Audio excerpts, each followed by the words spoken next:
এসে মোটরের সুইচ দিতে গিয়ে শর্ট খেয়েছে। কোন সময় হয়েছে ঘটনাটা? ঘটনা হয়েছে 2টা আড়াইটার সময়। প্রথমে কে দেখছে বিষয়টা? ঘটনা আমার মিসেসে দেখছে, বলেছে এটা তো আমরা প্রথমে আসলাম না কেউ, আমি বলতেছি বছর থেকে শুরু করছি। এবার আমরা দেখে আমাকে ঘুরে গেল। তারপর আমরা সবাই আনছি দূরে দূরে, সবাই আনার পরে মৃত উদ্যাপন ডাক্তার মৃত উদ্যাপন সঙ্গে সঙ্গে কি জীবিত আনছিলেন না অন্য হাসপাতালে? হাসপাতালে সেখানে নিয়েছি। যত পয়সা নিয়েছি। ঘটনাটা কোন জায়গাতে হয়েছে? ঘটনার পর নিজ বাড়িতে? কি মনে হয়, মানে মোটরের তার কোনো লিকেজ আছিল বা লিকেজ আছিল? ভাইয়ের নাম কি? বয়স কত? 27 বছর। কি করতো ভাই?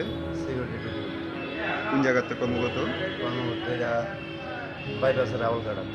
এখন তো আপনাদের এলাকার বিধায়ক যিনি রতন চক্রবর্তী আইছে, ওনার কাছ থেকে কোনো ধরনের মানে আশ্বাস পাইছেন কিছু? আশ্বাস তো দিছে তাই না কিছু।